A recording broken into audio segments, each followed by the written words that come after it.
Ladies and gentlemen, this is me, Myron Golden. Listen to me right now. You are only one decision away from a completely different life. Your past is a chapter, not the whole story. It's a season you went through, not a sentence you must serve. Too many people walk through life with their heads down, not because of what they are facing now, but because of what they can't stop remembering from before. They're carrying a backpack full of regret, shame, and guilt, and they've mistaken it for identity.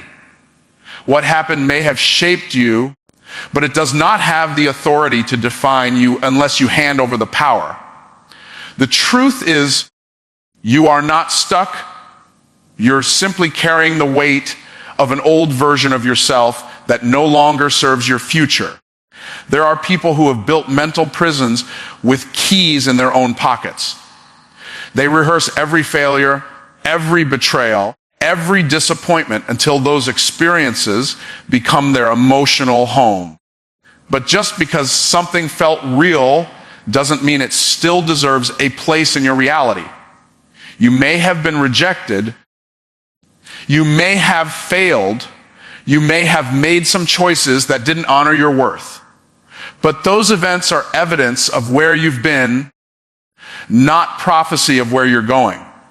Growth doesn't mean you forget what happened. It means you stop letting what happened narrate your next step. The past has a loud voice, especially when you're trying to change. It will whisper, "Who do you think you are?" When you start dreaming, it will shout, "You've tried this before." When you attempt something new, that voice isn't the truth. It's the echo of an old version of you that's scared of your next level. And if you keep listening to that voice, you'll talk yourself out of the future that was always yours. The past is persuasive, but it's not prophetic. What you did is not who you are. Where you failed is not where you're destined to stay. Pain can become familiar, and familiar can start to feel safe. Sometimes people would rather stay in the predictability of brokenness than risk the uncertainty of transformation. But nothing grows in safety. Nothing changes in comfort. You've got to recognize that the version of you that was hurt, lost, confused, or broken is not unworthy. It was under construction. Just like a seed has to break before it grows. Parts of your story had to be torn down so something stronger could rise in its place. Your past isn't your enemy. It's your evidence.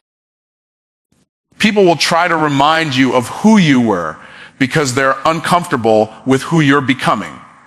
They'll say, "Don't forget where you came from," as if evolution is betrayal. But remembering where you came from should empower you, not imprison you. If your growth offends people who refuse to evolve, that's not your burden to carry. You weren't called to stay the same just to make others feel comfortable. You were called to rise, to shift, to step into what you were created for. Staying stuck to protect someone else's opinion is a form of self-abandonment. The enemy doesn't fight your past. He fights your potential. That's why the attack is always on your mind. If he can trap your thinking in the patterns of who you were, he can prevent you from becoming who you were meant to be.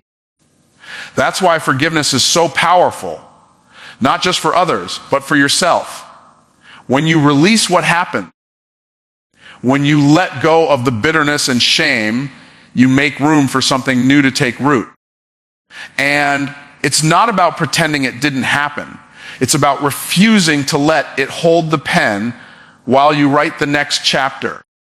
Healing begins when you stop running from your story and start reclaiming it. You have the power to own your narrative. You have the right to rewrite the meaning of your pain. That heartbreak that crushed you, it taught you resilience. That failure that embarrassed you, it revealed your hunger. That mistake that cost you, it birthed your wisdom. Your past was not a detour. It was a doorway, a setup, a refining process that molded you into someone capable of stewarding what's next. Shame will try to convince you that you're disqualified, but grace says you're already chosen. Grace doesn't erase the past, it redeems it. That means the very thing you thought disqualified you is often the very thing God will use to elevate you. What if your greatest ministry comes from your deepest wound? What if your biggest lesson comes from your lowest point? That's not just possible, it's the pattern. Look at every person who's ever made a mark on history, and you'll find a backstory full of struggle, setbacks, and second chances. You are not meant to keep circling the same mountain of regret. You are not required to keep paying the emotional rent for mistakes you've already repented for. There is no growth in guilt. There is no freedom in shame. Transformation begins the moment you choose to see yourself through the lens of grace instead of guilt. That choice won't always feel easy, but it will always be powerful. Every time you silence the inner critic, you step closer to your authentic self. And every time you act from your healed self instead of your hurt self, you change your future. You've been through things others didn't see. You've cried tears in silence. You've battled thoughts that tried to drown you, but you're still standing, still breathing, still showing up. That alone is proof that you are not bound by where you came from. There is more inside of you than your past could ever contain. And when you finally realize that the door was never locked, you were just holding it shut out of fear, you'll swing it open and walk into the life you were always meant to live. Words are not just sounds that fill the air, they are seeds that shape reality. Every time you speak, you're either planting faith or fear, growth or limitation, power or passivity. Your words are the raw material of your future. What you say today determines what you see tomorrow. When people constantly speak about lack, struggle, and failure, it's no surprise when their lives reflect that. The mouth is the gateway to manifestation. Speak weak and your life will shrink. Speak bold and your life will expand. It is impossible to live a victorious life with a vocabulary of defeat.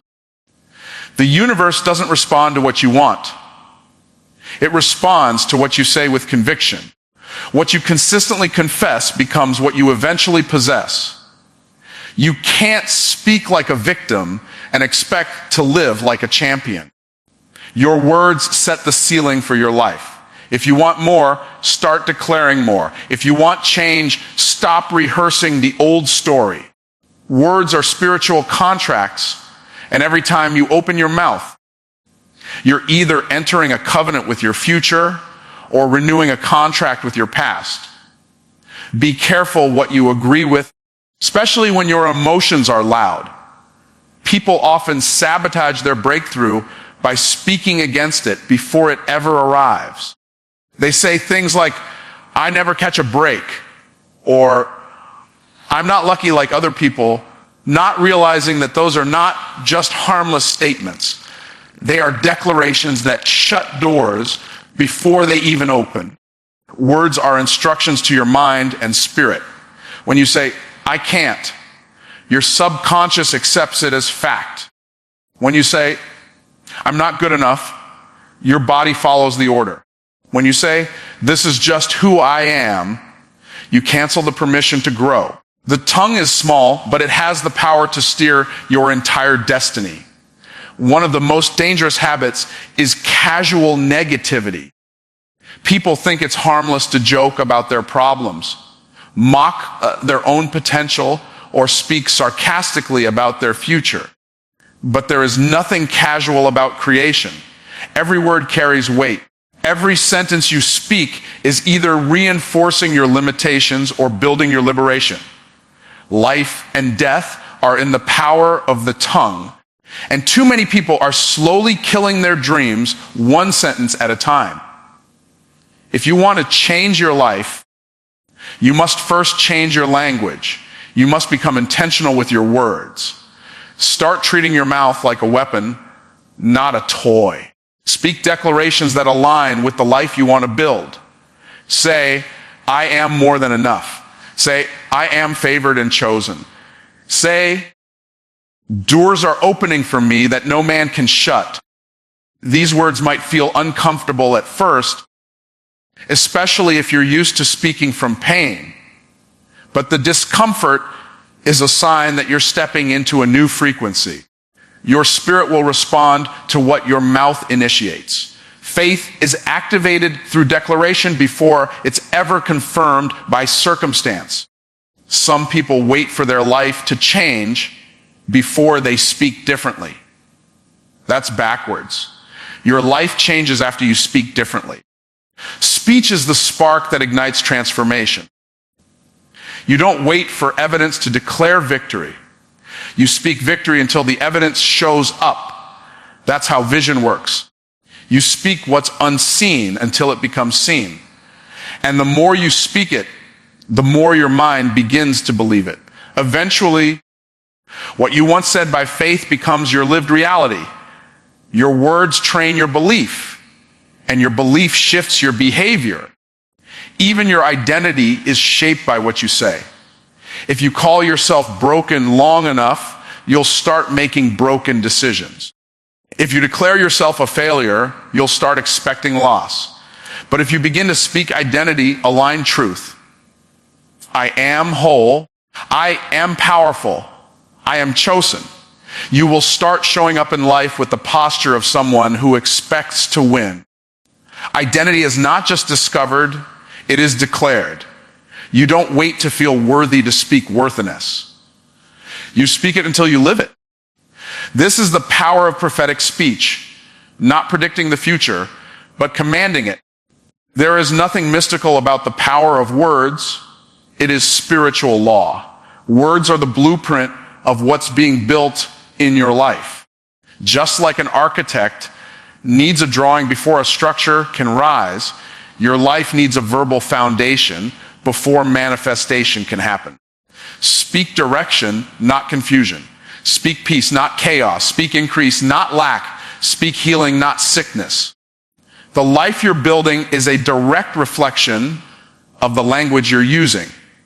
If you don't like what you see, check what you've been saying. You were never meant to echo the noise of the world. You were designed to declare truth with authority. That's why silence in moments of challenge can be dangerous. It gives fear the space to speak louder than faith. When life pushes against you, you must push back with your words. Declare, even through tears. Speak power, even in weakness. Proclaim vision, even in darkness. Your situation may be temporary, but your words are eternal. Don't let your current reality silence your eternal truth. Words are not meant for small talk. They are meant for creation, command, and calling. You have been given the power to speak things that are not as though they are.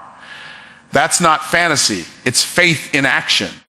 And faith always speaks before it sees. The problem is not that we don't have the power. The problem is that we've misused it, wasted it, or remained unaware of it. But the moment you start speaking like someone who knows who they are, your world will begin to transform one sentence at a time. The idea that you must wait until you're fully prepared is one of the greatest lies keeping people stuck in cycles of delay and frustration.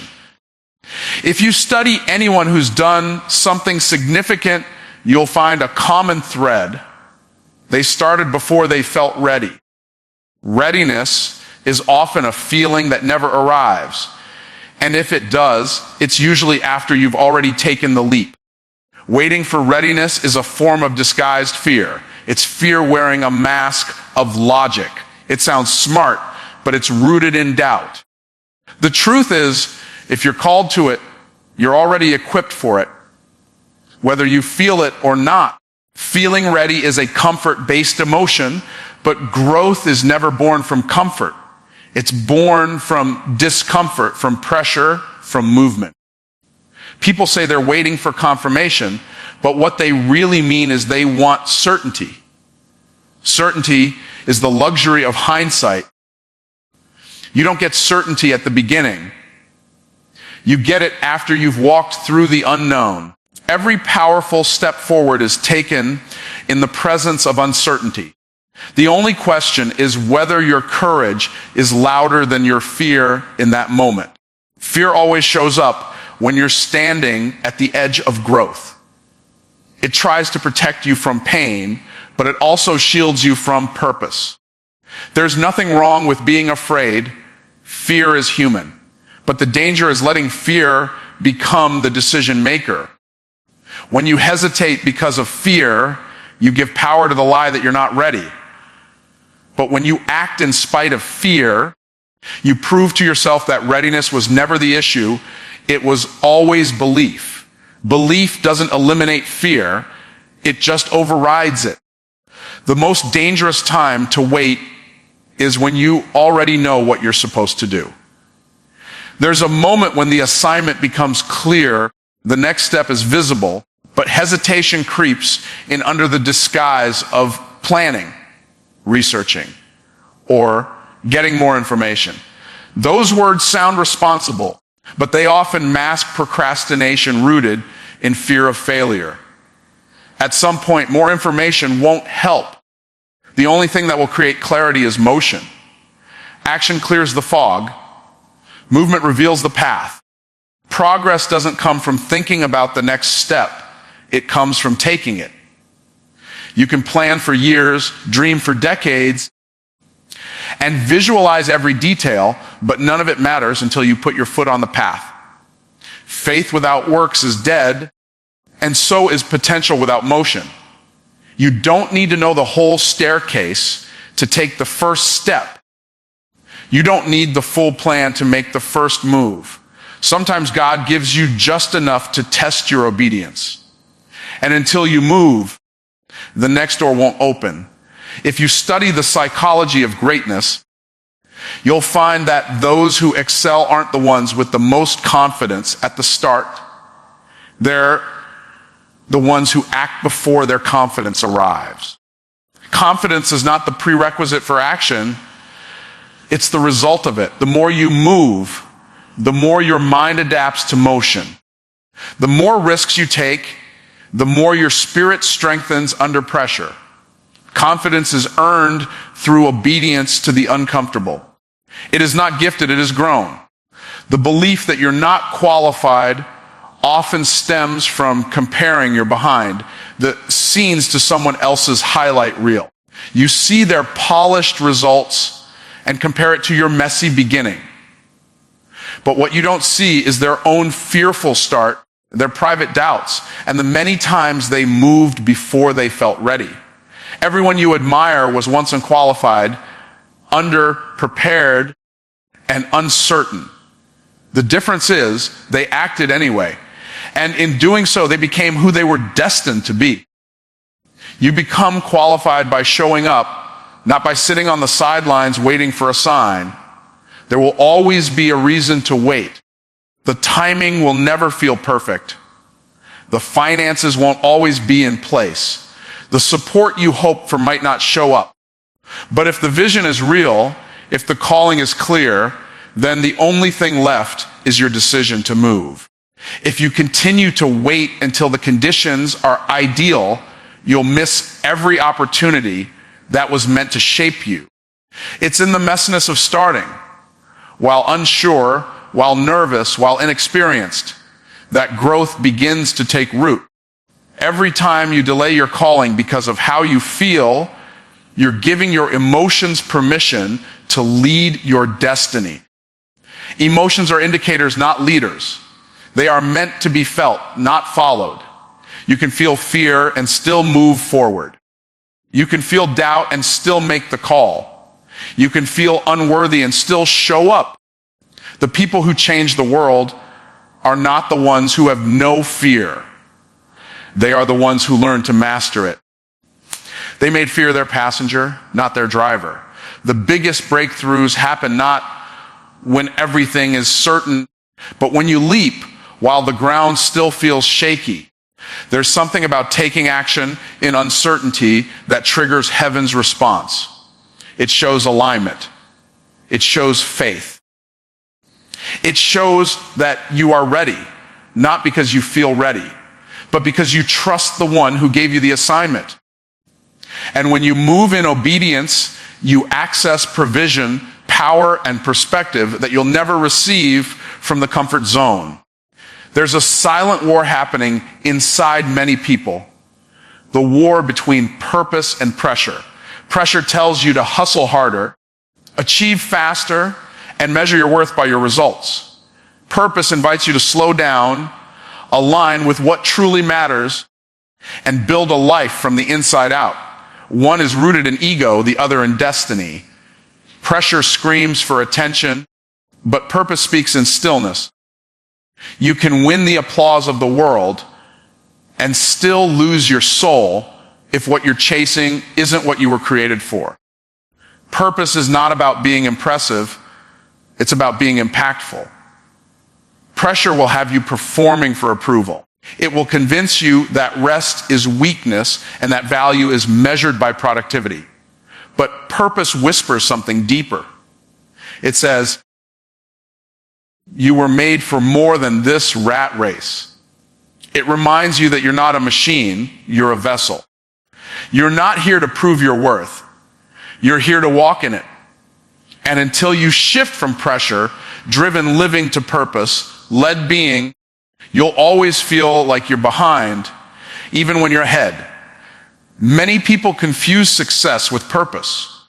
They assume if they're making money, gaining followers, or climbing ladders, they must be in alignment. But success without purpose is just a louder form of emptiness.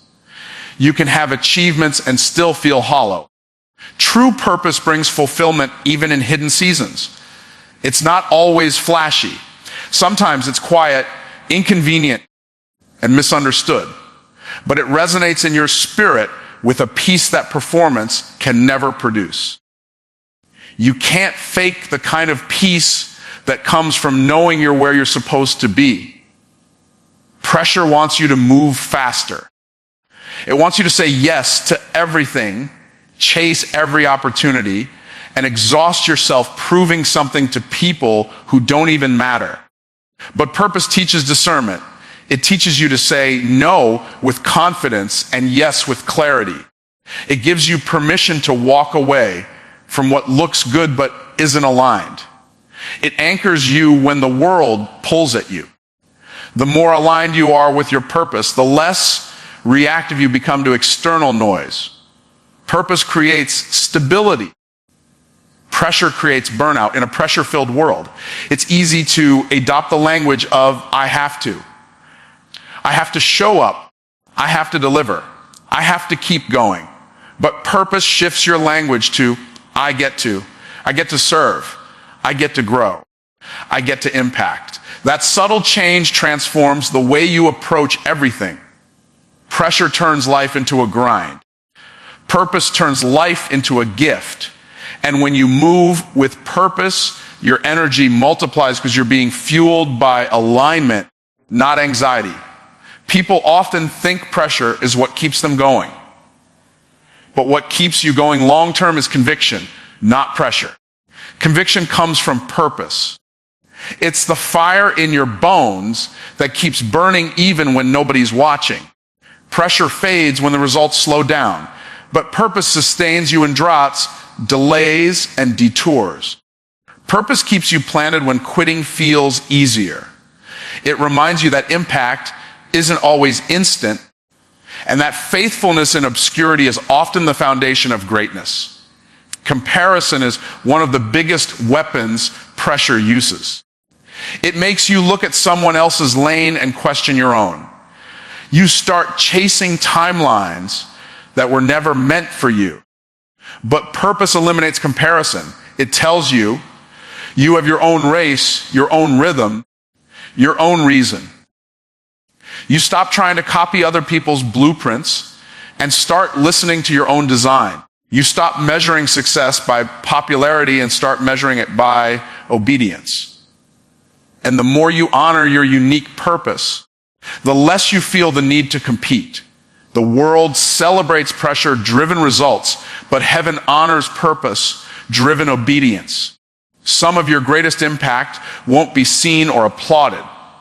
It will happen in private conversations, unseen sacrifices, and quiet moments of integrity.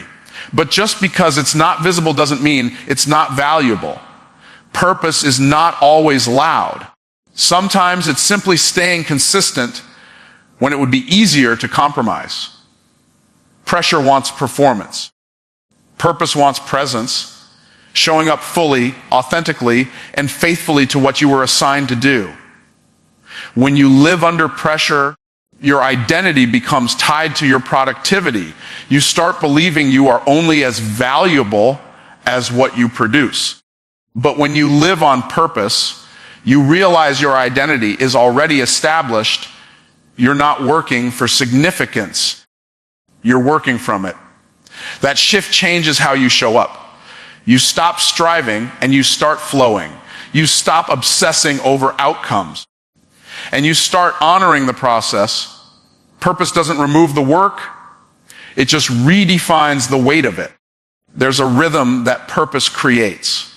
It's not about rushing or grinding. It's about flowing and trusting. When you're led by purpose, you're not trying to force doors open. You're prepared to walk through the right ones. You're not distracted by every shiny opportunity because your spirit knows what's yours can't miss you. Pressure demands speed. Purpose demands surrender. And in that surrender, you discover the deepest form of strength, not the kind that's seen, but the kind that sustains.